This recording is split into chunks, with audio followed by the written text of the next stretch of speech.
Assalamualaikum warahmatullahi wabarakatuh. Izin perkenalkan, nama saya Andre Agassi dari Prodi Manajemen Angkatan 25. Di sini saya akan membahas perekonomian Indonesia yang saya resum sendiri dari aspek-aspek pendukung maupun lainnya.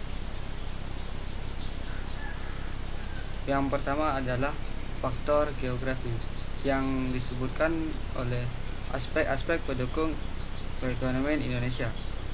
Faktor-faktor geografi Indonesia adalah negara kepulauan terbesar di dunia, terdiri dari 13.677 pulau besar dan kecil, baru 6.044 pulau memiliki nama. Di antaranya 990 pulau yang dihuni manusia, terbentang dari 6 derajat lintang utara sampai 11 derajat sepanjang 61.146 km. Setiap pulau memiliki potensi ekonomi yang berbeda karena perbedaan SDA, SDM, kesuburan tanah, dan curah hujan. Wilayah Indonesia terdiri dari 5.193.250 km persegi. 70%-nya kurang lebih 3,636.000 km persegi terdiri dari lautan. Menjadi negara bahari terletak strategis karena memiliki posisi silang antara benua Asia dan benua Australia, menjadi jalur lalu lintas dunia antara Laut Atlantik.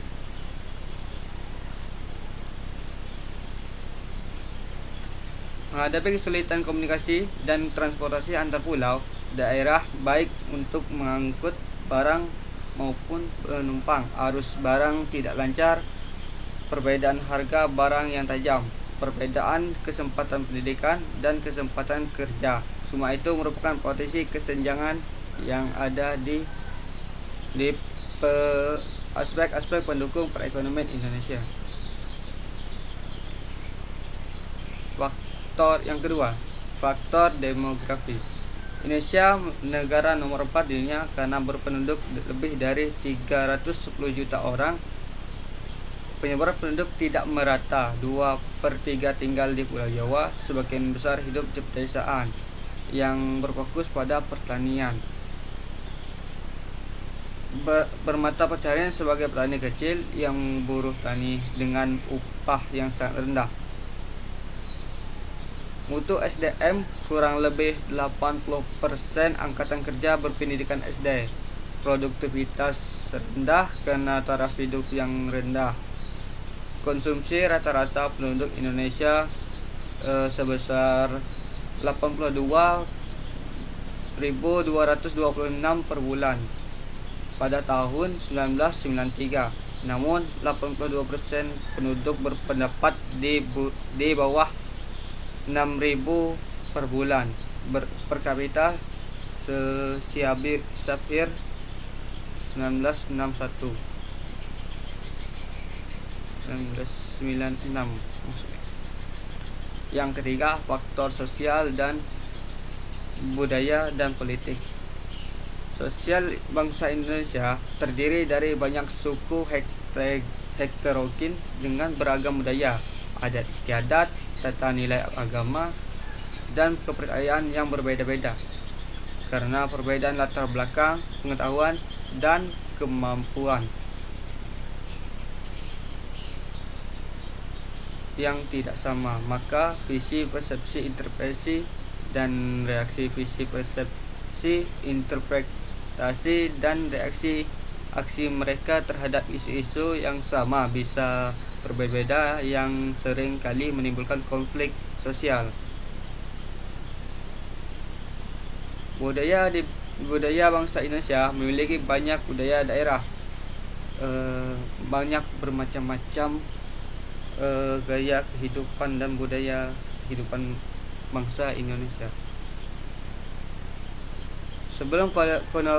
Sebelum kolonialisme Belanda datang, sebelum bangsa Indonesia hidup di bawah kuasa raja-raja, ratusan tahun bangsa Indonesia hidup di bawah pengaruh feodalisme dan kolonialisme.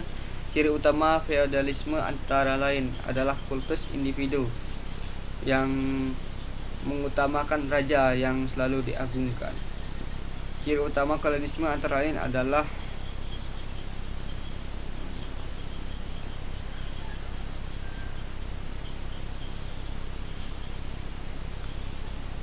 tiga potensi kerawanan yang menjadi karakter perekonomian Indonesia. Potensi rawan kesenjangan, terutama kesenjangan antar daerah, pulau. Hal ini terutama sebagai akibat pengaruh faktor geografi. Potensi rawan kemiskinan, terutama kemiskinan di daerah pedesaan. Hal ini sebagai akibat pengaruh demografi dan faktor budaya. Potensi rawan perpecahan, terutama perpecahan antar suku, antar golongan politik. Hal ini terutama sebagai akibat pengaruh faktor sosial politik. Baik, selanjutnya akan saya jelaskan bagian strategi pertumbuhan. Strategi pembangunan ekonomi suatu negara akan berpusat pada upaya pembentukan modal serta bagaimana menanamkannya secara seimbang, menyebar, terarah, dan memusat, sehingga dapat menimbulkan efek pertumbuhan ekonomi. Selanjutnya, bahwa pertumbuhan ekonomi akan dinikmati oleh golongan lemah melalui proses merambat ke bawah, trickle down effect, mendistribusikan kembali. Jika terjadi ketimpangan atau ketidakmerataan, hal tersebut merupakan syarat terciptanya pertumbuhan ekonomi. Kritik paling keras dari strategi yang pertama ini adalah bahwa pada kenyataan yang terjadi adalah ketimpangan yang semakin tajam. Karakteristik perekonomian Indonesia. Baiklah, yang pertama adalah perekonomian Indonesia memiliki ciri khas yang berbeda dengan negara yang lain, di mana peran pemerintah dalam mengendalikan lini kehidupan masyarakat terlalu besar, terutama dimulai sejak rezim Orde Baru berkuasa. 2. Masa awal kemerdekaan Indonesia sangat menentang sistem perekonomian kapitalis dan liberalis dan condong ke ideologi politik dan sosialis. Ketiga, Indonesia merupakan negara berpenduduk terbanyak nomor 5 di dunia setelah negara Republik Rakyat Cina, India, Rusia, dan Amerika Serikat. 2/3 jumlah penduduknya tinggal di Jawa, Madura, dan Bali yang merupakan 7% dari keseluruhan daratan. Tingkat kependudukan di Jawa hampir 2 kali lipat dibandingkan dengan kepadatan penduduk di Eropa, seperti di negara Belgia. 4. Fakta menunjukkan perekonomian Indonesia mewarisi dualistik sifat perekonomian, yaitu sektor modern yang terdiri dari perkebunan, pertambangan, dan perindustrian besar.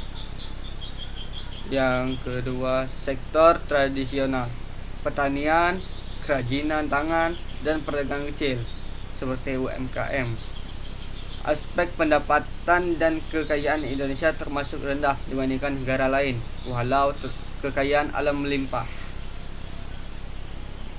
5. Kemampuan pengadaan dan pembangunan sarana prasarana infrastruktur yang rendah disebabkan oleh rendahnya pendapatan per kapita masyarakat, mismanajemen pembangunan sosial dan politik yang menyebabkan terbelangkainya agenda pembangunan ekonomi, terutama pada saat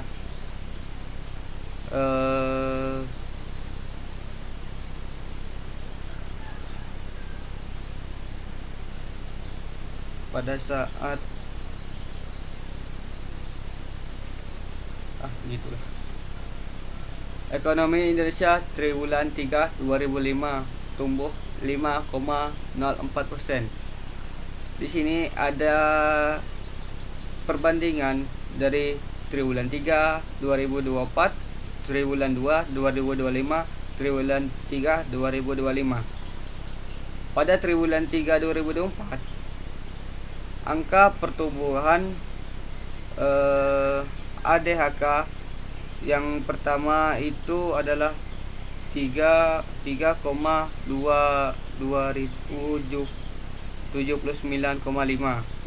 dan ADHB 5.638,9.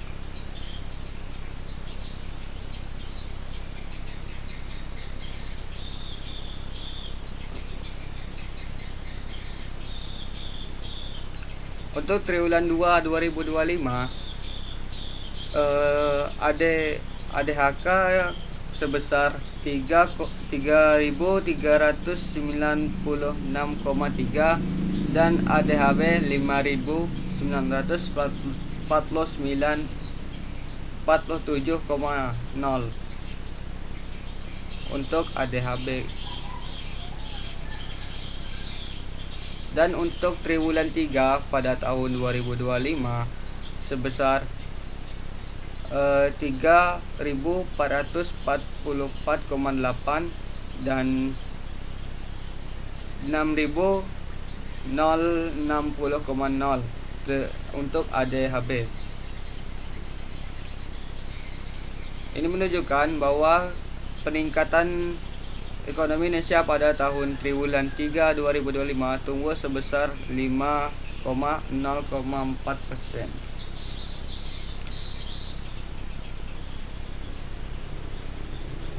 Perkembangan ekonomi Indonesia triwulan. Laju pertumbuhan ekonomi Indonesia triwulan 3 2025 tumbuh sebesar 1,43 Q2Q, merupakan yang terbesar.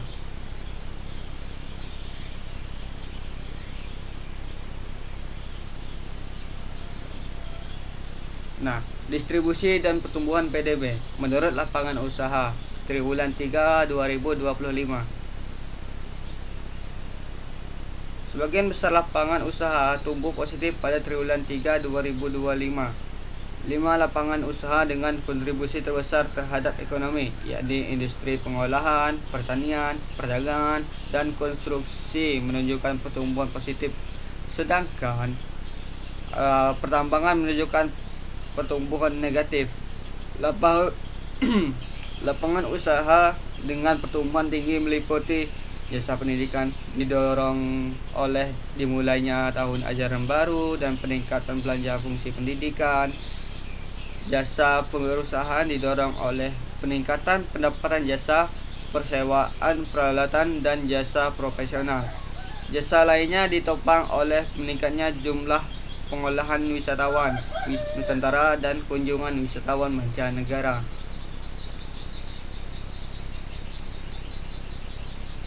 Sumber pertumbuhan ekonomi Indonesia triwulan 3 2025. Pada triwulan 3 2025, industri pengolahan menjadi sumber tertinggi. Pertumbuhan tertinggi yakni sebesar 1,13%.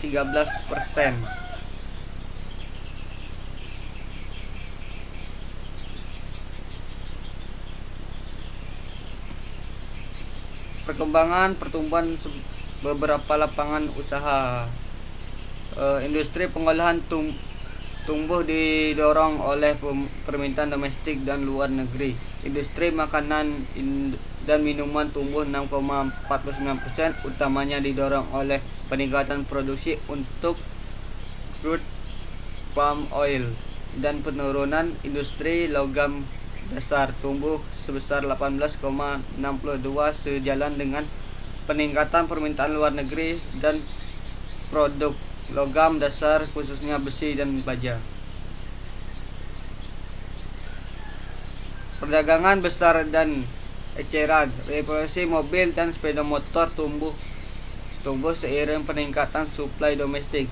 Peningkatan perdagangan barang-barang domestik khususnya produk pertanian dan industri pengolahan. Informasi komunikasi tumbuh sejalan dengan adanya peningkatan aktivitas telekomunikasi. Peningkatan pendapatan usaha aktivitas jasa telekomunikasi seiring dengan peningkatan trafik data dan peningkatan transaksi perdagangan melalui sistem elektronik. Pertanian tumbuh didorong oleh adanya peningkatan permintaan domestik. Tanaman pangan tumbuh 9,94% ditopang oleh peningkatan luasan dan produktivitas padi. Distribusi dan pertumbuhan PDB menurut pengeluaran triwulan 3 2025.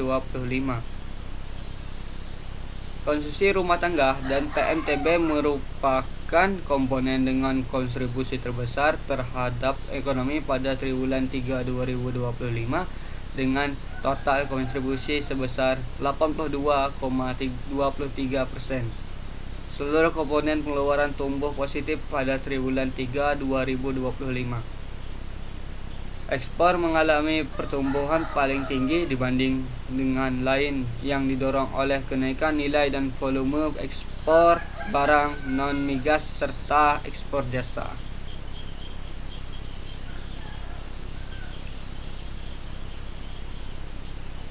Pada triwulan 3 2025, konsumsi rumah tangga menjadi konsumsi pertumbuhan tertinggi, yaitu 2,54%, yang dibandingkan dengan PMTB sebesar 0,38 dan konsumsi untuk PMTB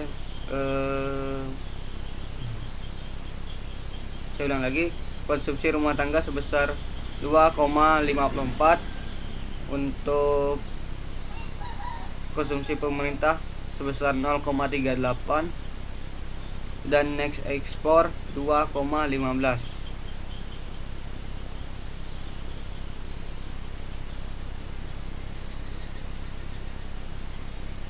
Pertumbuhan ekonomi Indonesia menurut komponen pengeluaran. Konsumsi rumah tangga tetap tumbuh. Konsumsi rumah tangga tertinggi terjadi pada konsumsi untuk transportasi dan komunikasi sebesar 6,41%, yang tercermin dari peningkatan mobilitas penduduk, indeks penjualan eceran bahan bakar kendaraan, serta peningkatan jumlah penumpang angkutan rel dan laut. PMTB tumbuh positif. Pertumbuhan PMTB tertinggi terjadi pada subkomponen mesin dan perlengkapan sebesar 17% yang terjadi dari peningkatan impor barang jenis mesin. Ekspor tumbuh positif pada ekspor barang non-migas dan ekspor jasa. Beberapa komoditas barang non-migas yang mengalami peningkatan dan nilai dan volume ekspor antara lain lemak dan minyak nabati hewan, besi dan baja, mesin dan peralatan listrik, serta kendaraan dan bagiannya.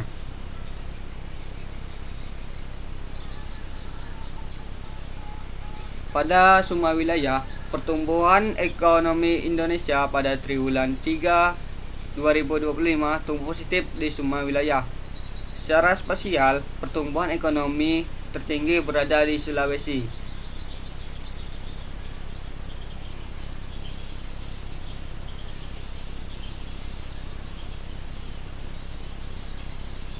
Pertumbuhan ekonomi menurut wilayah sumber triwulan 3 2025.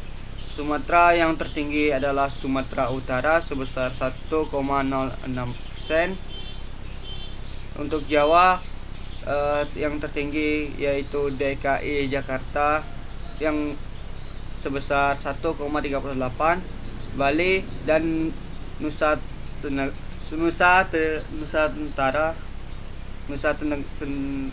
Tenggara yang sebesar yang terbesar adalah Bali 2,77%. Untuk Kalimantan yang terbesar itu Kalimantan Timur sebesar 2,34, Sulawesi yang sebesar Sulawesi Selatan yaitu 2,23, Maluku dan Papua yang terbesar adalah Maluku Utara sebesar 5,70%.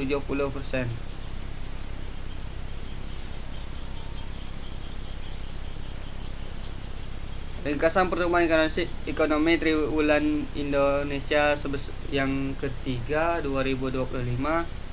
Ekonomi Indonesia pada triwulan 3 2025 tumbuh 5,04% years on years. Dari sisi produksi, penyumbang utama pertumbuhan ekonomi Indonesia triwulan 3 2025 adalah industri pengolahan, perdagangan, informasi komunikasi, serta pertanian. Hal ini sejalan dengan peningkatan permintaan domestik dan luar negeri. Dari sisi pengeluaran, pertumbuhan ekonomi triwulan 3 2025 didorong oleh komponen ekspor, PMTB, dan konsumsi rumah tangga. Hal ini tercermin dari peningkatan nilai dan volume ekspor barang non-migas dan ekspor jasa. Realisasi investasi BKPM serta pertumbuhan konsumsi rumah tangga yang masih terjaga. Sulawesi merupakan wilayah dengan pertumbuhan ekonomi tertinggi pada triwulan 3 2025. Lapangan usaha yang menjadi pendorong utama pertumbuhan ekonomi wilayah tersebut yaitu industri pengolahan. Baiklah, itu tentang materi yang pertama. Saya akan cari materi kedua.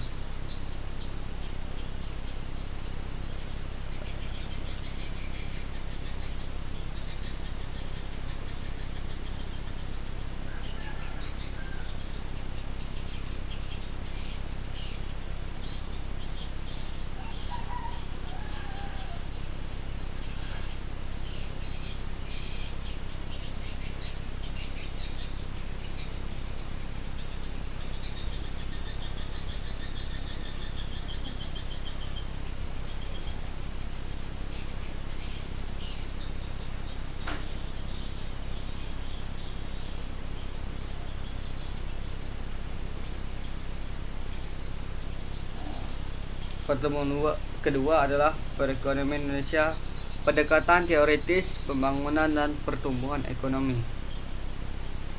Memahami pembangunan dan pertumbuhan ekonomi. Pembangunan ekonomi, proses komprehensif adalah yang mencakup peningkatan pendapatan per kapita dan transformasi struktur ekonomi.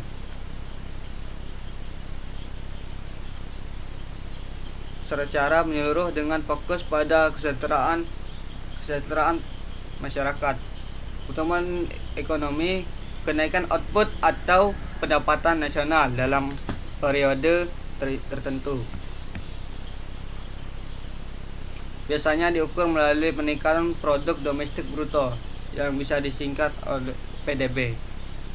Perbedaan kunci pembangunan ekonomi melampaui angka statistik dengan menekankan pemerataan kesejahteraan, bukan sekadar peningkatan PDB semata. Pembangunan ekonomi lebih dari sekadar angka. Dimensi multifaset pembangunan ekonomi yang sejati berfokus pada peningkatan kualitas hidup masyarakat secara holistik, mencakup akses terhadap pendidikan berkualitas, layanan kesehatan memadai, dan infrastruktur yang mendukung produktivitas. Perencanaan pembangunan melibatkan kolaborasi aktif antara pemerintah, sektor swasta, dan masyarakat sipil untuk menciptakan sinergi yang optimal. Tujuan utama dari perencanaan pembangunan memperbaiki taraf hidup secara berkelanjutan dan mengurangi tingkat kemiskinan di seluruh lapisan masyarakat. Transformasi ekonomi Indonesia. Perjalanan dari ekonomi tradisional berbasis pertanian menuju struktur ekonomi modern yang terdiversifikasi dengan sektor industri dan jasa yang semakin berkembang. Teori klasik dan awal pembangunan ekonomi. Bapak Adam Smith menekankan kebebasan pasar dan pertambahan penduduk sebagai pendorong utama pertumbuhan ekonomi.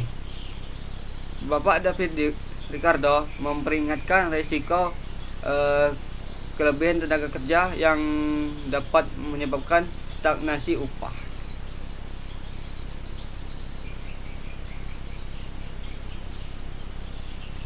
Teori pertumbuhan ekonomi modern yang dipaparkan oleh model Rostov, 5 tahap pembangunan masyarakat tradisional prasyarat lepas landas menuju kedewasaan dan era konsumsi masa tinggi. Model Solow, akumulasi modal pertumbuhan tenaga kerja dan kemajuan teknologi sebagai 3 pilar utama. Teknologi berperan sebagai faktor eksogen yang mendorong produktivitas. Pendekatan strukturalisme dan tantangan ketimpangan. Untuk ke dalam konteks pemerintah yang berfokus pada pemerataan, penekanan pada distribusi hasil, pembangunan yang adil dan pengurang senjangan ekonomi antar wilayah. Untuk konteks Indonesia, ketimpangan pembangunan antara Pulau Jawa dan wilayah timur Indonesia menunjukkan tantangan tersendiri yang struktural yang memerlukan intervensi kebijakan strategis.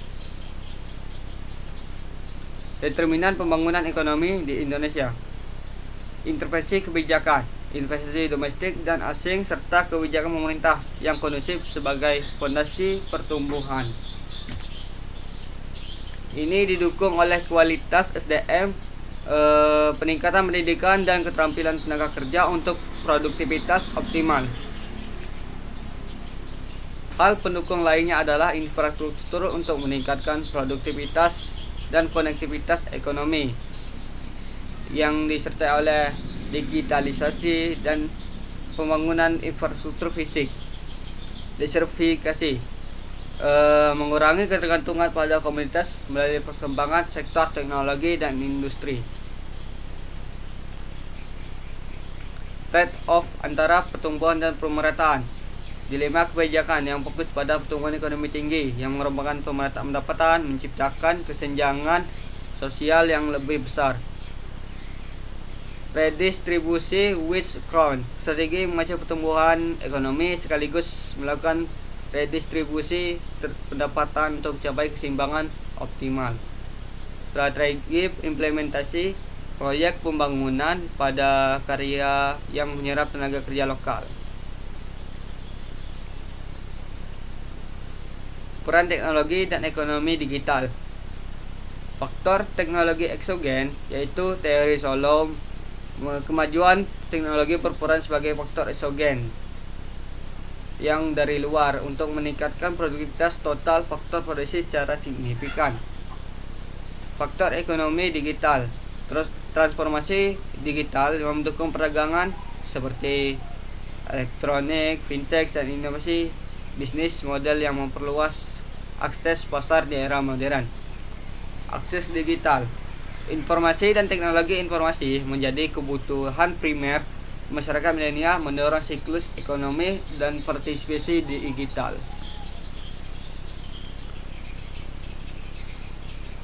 Membangun masa depan ekonomi Indonesia, keseimbangan pertumbuhan, pendekatan teoritis, kolaborasi multipihak, dan fokus masa depan. Baiklah, itu untuk materi kedua.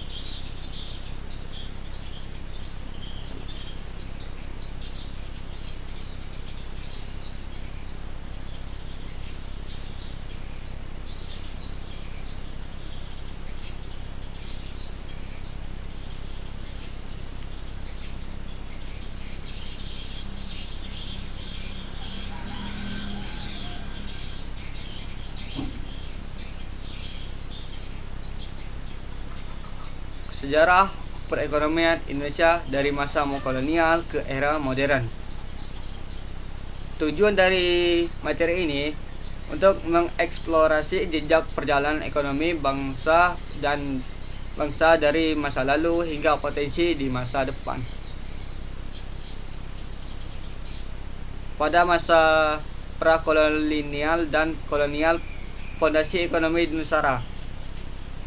Indonesia menjadi pusat perdagangan yang bisa dilihat dari kerajaan Hindu, Buddha, dan Islam yang telah menjadi simpul perdagangan internasional yang ramai jauh sebelum kedatangan kekuatan Eropa. Ini adalah wilayah yang sangat strategis pada pelayaran dan distribusi antar daerah.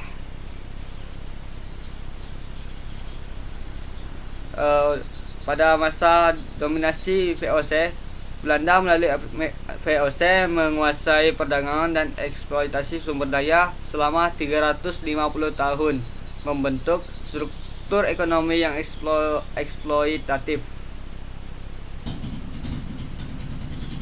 Pada masa kolonial, sistem tanam paksa yaitu politik etis meninggalkan barisan ekonomi dan sosial yang kompleks hingga kini.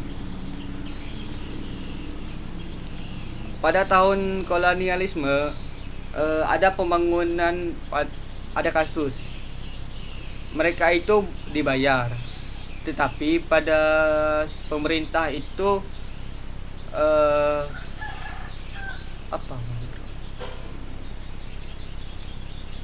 intinya mereka dibayar tetapi uangnya tidak sampai pada pekerja.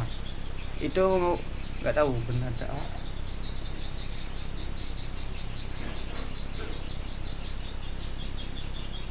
Periode kemerdekaan dan Orde Lama 1950 sampai 1966.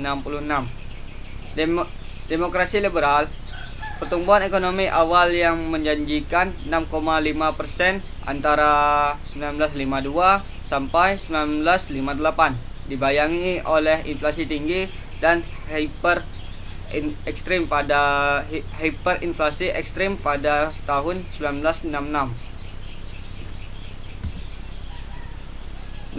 Nasionalisme dan sosialisasi. Pemerintah melalui nasionalisasi perusahaan asing dan penerapan kebijakan ekonomi sosialis berusaha membangun kemandirian ekonomi. Krisis dan hambatan. Ketidakstabilan politik yang sering terjadi menjadi penghambat utama kemajuan ekonomi, memicu ketidakpastian investasi dan bisnis. Pada era baru, era pembangunan dan stabilitas ekonomi pada tahun 1966 sampai 1998. Reformasi ekonomi. Presiden Soeharto memimpin stabilisasi inflasi dan pembangunan infrastruktur besar-besaran, membuka jalan bagi pertumbuhan ekonomi. Kedua, ledakan minyak.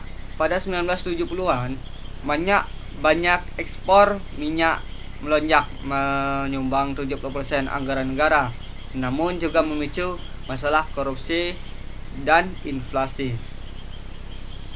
Yang ketiga, deregulasi dan investasi. Mulai 1980-an, kebijakan deregulasi dan peningkatan investasi yang mendorong laju pertumbuhan ekonomi yang tepat. Krisis keuangan Asia 1997, titik balik ekonomi dan politik.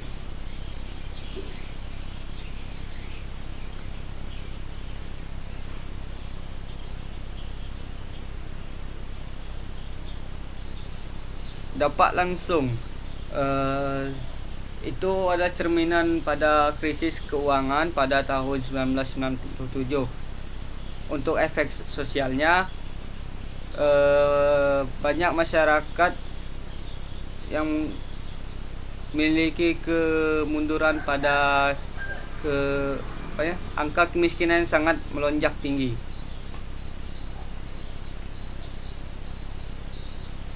Reformasi ekonomi pasca krisis 1998 sampai sekarang.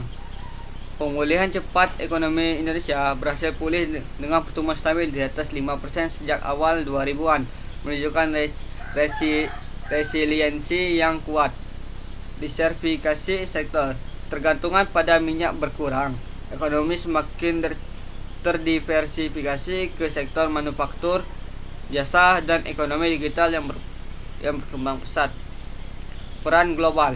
Indonesia tidak luput uh, kini memainkan Indonesia tidak luput dengan peran global, yaitu kini memainkan peran kunci di ASEAN dan G20 yang menegaskan posisinya sebagai ekonomi terbesar. Peluang dan tantangan di masa depan. Peluang transformasi digital mendorong inovasi dan efisiensi. Ekonomi hijau membuka peluang investasi dan pertumbuhan berkelanjutan. Untuk tantangannya, ketimpangan pendapatan dan kemiskinan yang memerlukan solusi inklusif dan pembangunan yang infrastruktur yang merata, dan perlu penguatan kelembagaan dan kebijakan fiskal yang adaptif. Kesimpulannya adalah sejarah perekonomian Indonesia, pelajaran dan harapan. Perjalanan ekonomi Indonesia adalah kisah panjang yang penuh liku dari penjajahan hingga kemerdekaan, krisis dan reformasi. Setiap krisis menjadi momentum perubahan dan pembelajaran berharga. Dengan potensi besar yang dimiliki masa depan ekonomi Indonesia tampak cerah asalkan didukung oleh kebijakan yang tepat dan inklusif untuk semua lapisan masyarakat. Baiklah, itu untuk materi ketiga. Selanjutnya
materi keempat, yaitu sistem ekonomi.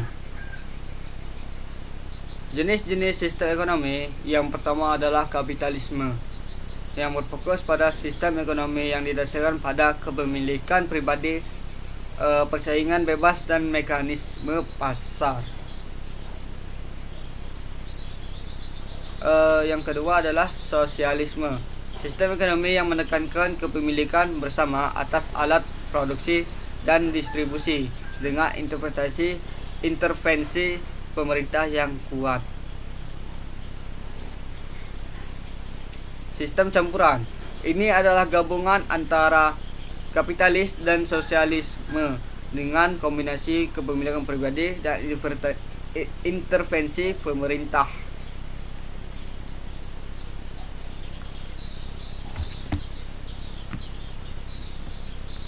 Sistem ekonomi Pancasila. Indonesia memiliki landasan filosofis dan nilai-nilai ekonomi Pancasila, yaitu ketuhanan yang Maha Esa, yang menekankan prinsip keadilan dan kesejahteraan sosial untuk semua, mencegah eksploitasi dan mendorong gotong royong, kemanusiaan yang adil dan beradab, menjunjung tinggi nilai kemanusiaan, melarang diskriminasi dan mendorong kesetaraan. Persatuan Indonesia, membangun ekonomi yang terintegrasi dan merata di seluruh wilayah Indonesia. Kerakyatan yang dipimpin oleh hikmat kebijaksanaan dalam pemusyawaratan perwakilan. Mendorong partisipasi masyarakat dalam mengambil keputusan ekonomi dan mendorong demokrasi ekonomi. Yang saya sebutkan tadi adalah Pancasila. Kenapa nggak ada keadilan sosial bagi seluruh rakyat Indonesia? itu terletak pada ciri-ciri utama sistem ekonomi Pancasila. Yang pertama adalah keadilan sosial, memastikan setiap warga memiliki kesempatan dan akses yang sama terhadap sumber daya ekonomi. Yang kedua, kesejahteraan bersama, mengembangkan ekonomi yang berkelanjutan, menciptakan lapangan kerja dan meningkatkan kualitas hidup masyarakat. Kedua adalah kemakmuran rakyat, memastikan manfaat pembangunan ekonomi dinikmati secara adil dan merata.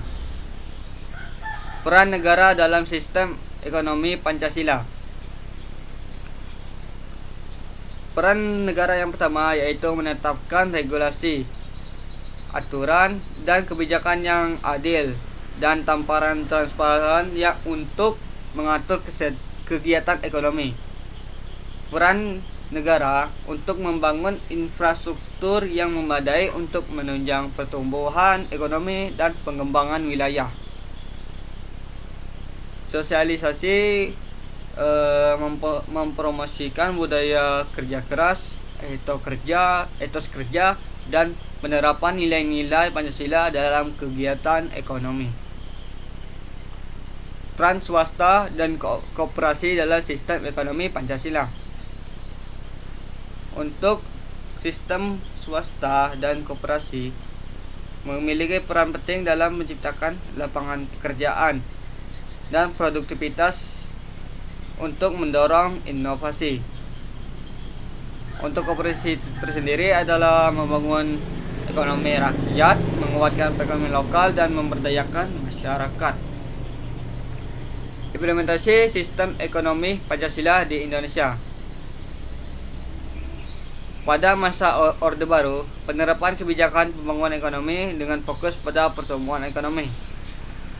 Pada masa reformasi, mendorong transisi menuju sistem ekonomi yang telah demokratis dan berorientasi pada kesejahteraan masyarakat. Era milenial menerapkan teknologi dan inovasi dan meningkatkan efisiensi dan daya saing. Tantangan dan peluang pengembangan sistem ekonomi Pancasila. Peran teknologi digital memberikan peluang baru bagi ekonomi Indonesia, namun juga menimbulkan tantangan seperti kesenjangan digital. Kesenjangan ekonomi, tantangan dalam menciptakan keadilan dan kesejahteraan bagi seluruh lapisan masyarakat, termasuk mengatasi kesenjangan antar wilayah. Perubahan iklim, mengakui dan menanggapi dampak perubahan iklim terhadap perekonomian, mendorong ekonomi hijau dan berkelanjutan. Kesimpulannya, relevansi sistem ekonomi Pancasila untuk kesejahteraan bersama. Sistem ekonomi Pancasila terbukti relevan dalam membangun ekonomi Indonesia yang kuat, adil, dan berkelanjutan.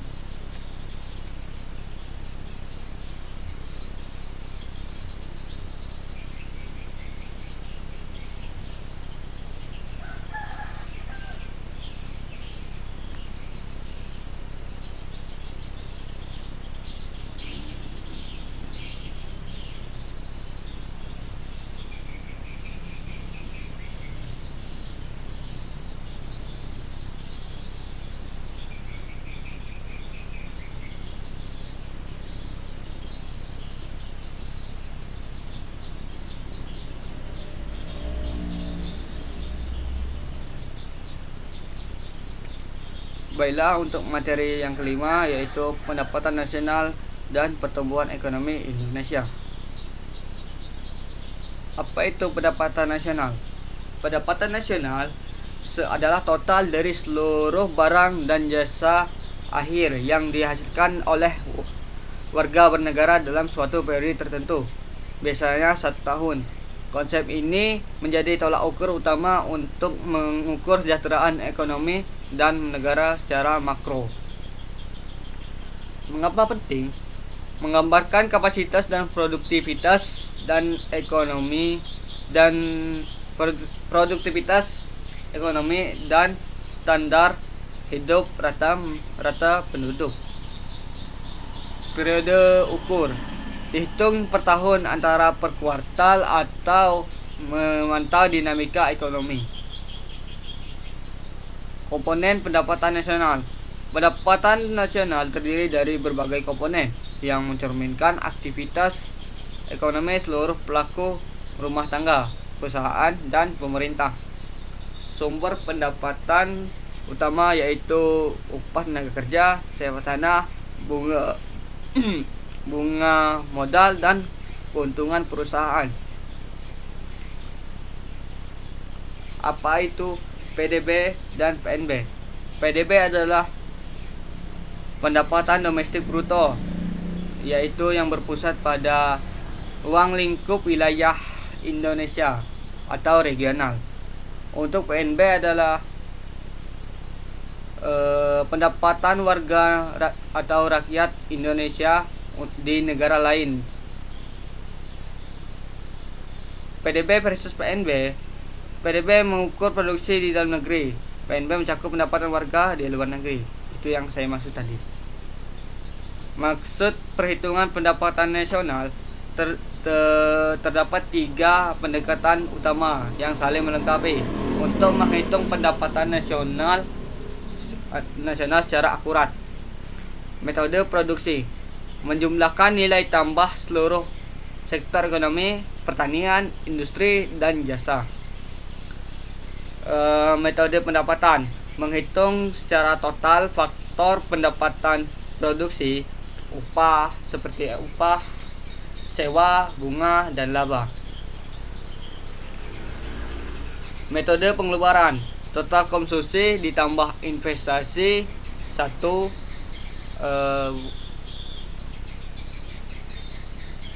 ditambah belanja pemerintah ditambah ekspor neto.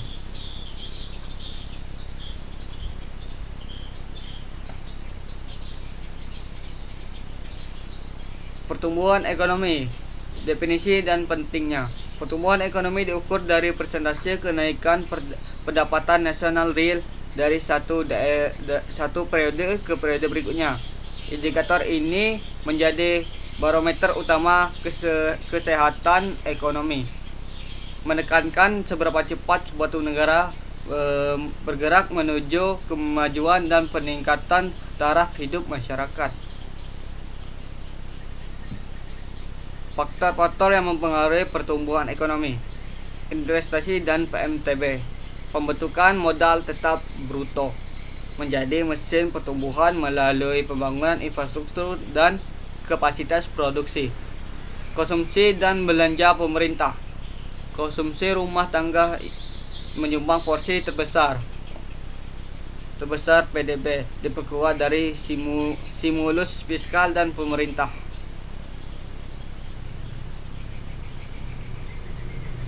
Perdagangan internasional, ekspor dan impor serta kondisi ekonomi global turut menentukan laju pertumbuhan ekonomi domestik. Perbandingan pertumbuhan ekonomi regional. Pada saat ini, dominasi Pulau Jawa menyumbang 56,93% PDB nasional dengan pertumbuhan mencapai 5,30%, didorong oleh sektor industri, perdagangan, dan jasa keuangan yang berkonsentrasi di Pulau Jawa.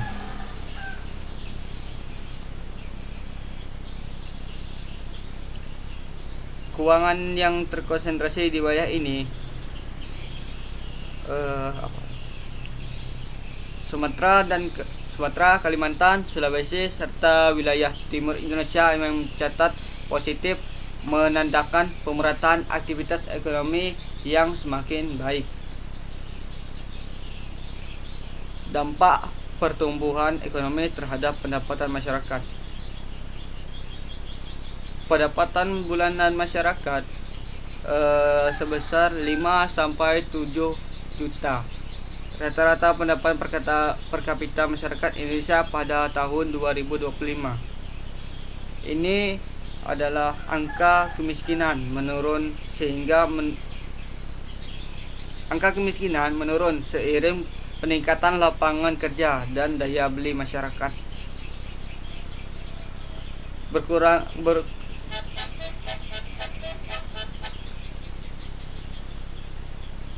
Pengangguran berkurang berkat ekspansi sektor industri dan jasa. Pertumbuhan ekonomi yang inklusif berdampak langsung pada peningkatan kesejahteraan, penurunan angka kemiskinan, dan perluasan akses terhadap pendidikan serta layanan kesehatan. Tantangan dan peluang pertumbuhan ekonomi di Indonesia. Yang pertama adalah ketidakpastian global, stabilitas kebijakan, dan digitalisasi. Menuju ekonomi Indonesia yang kuat dan inklusif. Keterkaitan erat pendapatan nasional dan pertumbuhan ekonomi sering menguatkan peningkatan produksi, mendorong pendapatan, dan sebaliknya. Momentum positif. Pertumbuhan 5,11% di tahun 2025 menandai kepercayaan pasar dan fondasi ekonomi yang semakin kokoh. 3. Kunci keberlanjutan. Sinergi kebijakan pemerintah, inovasi, dan partisipasi aktif masyarakat menjadi penentu masa depan ekonomi di Indonesia.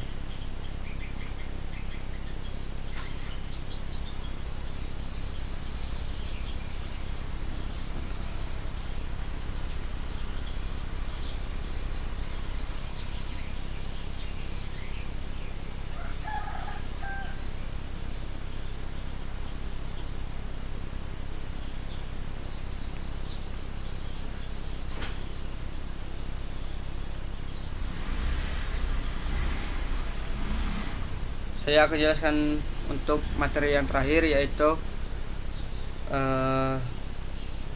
pertemuan ke-6, kependudukan, ketenagakerjaan, dan pengangguran. Kependudukan Indonesia, fakta dan tantangannya. 280 lebih juta jiwa adalah jumlah penduduk Indonesia yang diproyeksikan melampaui 280 juta jiwa pada tahun 2026, menjadikan negara berpenduduk terbesar keempat di dunia. Pertumbuhan dan pasar kerja.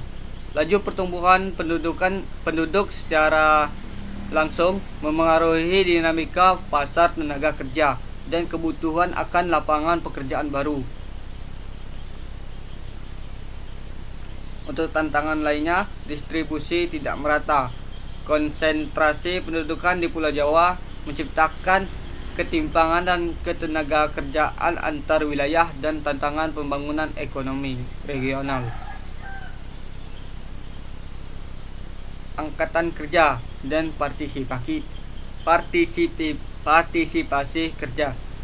Angka kerja Indonesia merupakan salah satu yang terbesar di Asia Tenggara, menjadi motor utama pertumbuhan ekonomi nasional.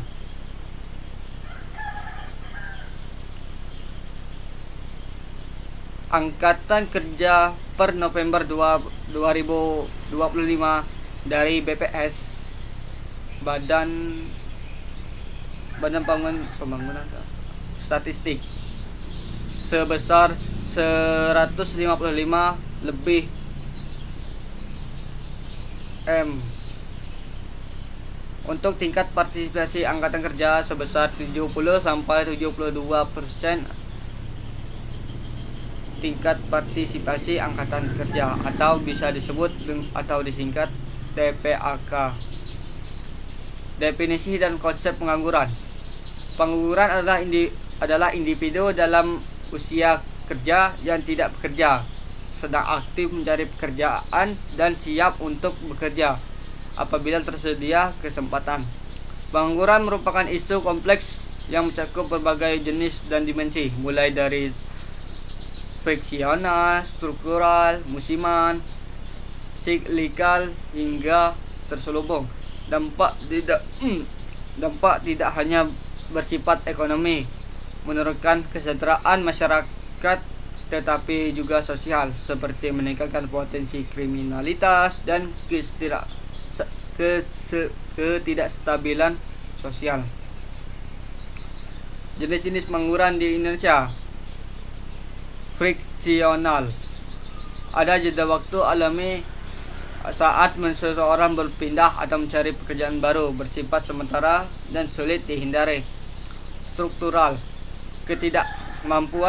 ketidaksesuaian antara keterampilan tenaga kerja dengan kebutuhan pasar akibat perubahan teknologi dan industri. Musiman, terjadi pada sektor dengan pekerjaan yang hanya tersedia pada periode tertentu, seperti pertanian pada masa panen dan nelayan pada kelautan, tergantung pada musim.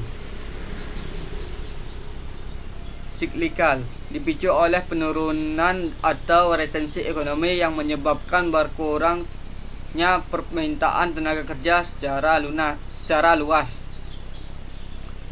Terselubung, tenaga kerja berlebih di suatu sektor sehingga produktivitas marginal mendekati nol, umum di sektor pertanian. Sektor penopang penyerapan tenaga kerja. Ada 3 sektor utama menyerap lebih dari 60% tenaga kerja nasional. Yang pertama yaitu pertanian, masih mendominasi dengan hampir 28% total tenaga kerja. Kedua, perdagangan menjadi penopang kedua di angka 18,67%. Ketiga, industri pengolahan menyerap 13,86% pekerja. Pada sektor pariwisata dan perhotelan menunjukkan pertumbuhan signifikan, yaitu menyerap 361.000 tenaga kerja dalam periode terakhir. Tantangan kualitas pekerjaan dan upah. Dominasi sektor pertanian dan produktivitas dan upah relatif rendah dibanding sektor industri dan jasa modern. Sektor informal mendominasi. Kualitas pekerjaan belum merata. Sebagian besar pekerja berada di sektor informal tanpa perlindungan memadai. Upah rata-rata sebesar 3,4 juta. Upah buruh per bulan pada 2024 masih tergolong rendah untuk memenuhi kebutuhan hidup layak. Kesenjangan keterampilan. Mismatch antara kompetensi lulusan pendidikan dan kebutuhan nyata dasar pasar kerja masih menjadi hambatan serius. Faktor-faktor penyebab pengangguran di Indonesia. Pengangguran di Indonesia dipengaruhi oleh beberapa faktor struktural yang sering berkaitan. Yang pertama yaitu ketidaksesuaian pendidikan. Lulusan tidak memiliki keterampilan yang dibutuhkan industri. Pertumbuhan angkatan kerja melebihi kecepatan penciptaan lapangan kerja baru. Rendahnya investasi membatasi kesempatan kerja di sektor formal. Kurangnya informasi dan mobilitas tenaga kerja antar wilayah. Kebijakan dan upaya pemerintah mengatasi pengangguran.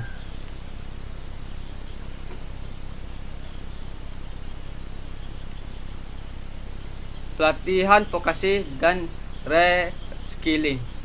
Program peningkatan kompetensi dan pelatihan untuk menyesuaikan keterampilan pekerja dengan kebutuhan pasar.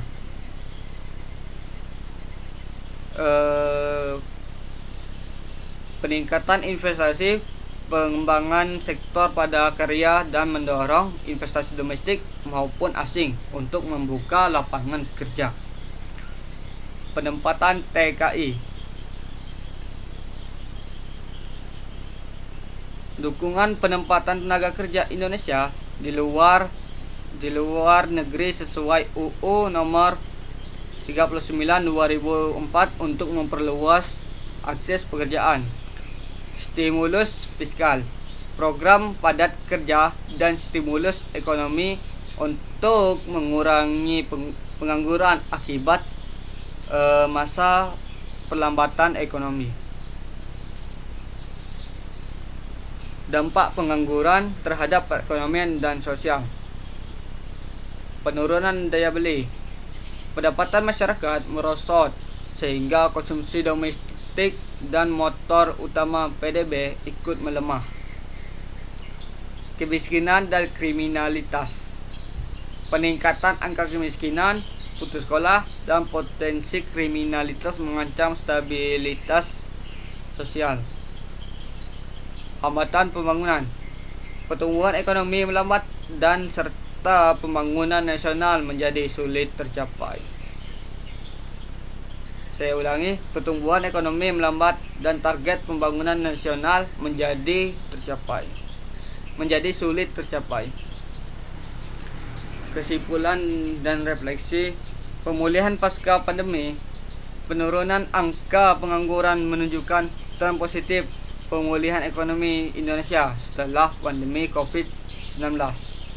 Tantangan yang masih besar yaitu kualitas pekerjaan dan dominasi ke sektor informasi informal dan kesenjangan keterampilan tetap menjadi pekerjaan rumah yang sangat signifikan. Sinergi kebijakan. Diperlukan kolaborasi antara pemerintah, swasta, dan berbagai pengelolaan dan lembaga pendidikan untuk memperkuat ekosistem ketenaga kerjaan. Masa depan di tangan SDM. Masa depan ekonomi Indonesia sangat bergantung pada pengelolaan dan pengembangan sumber daya manusia yang efektif dan berkelanjutan. Untuk kata-kata yang terakhir, investasi terbesar suatu bangsa adalah investasi pada kualitas kemanusiaannya.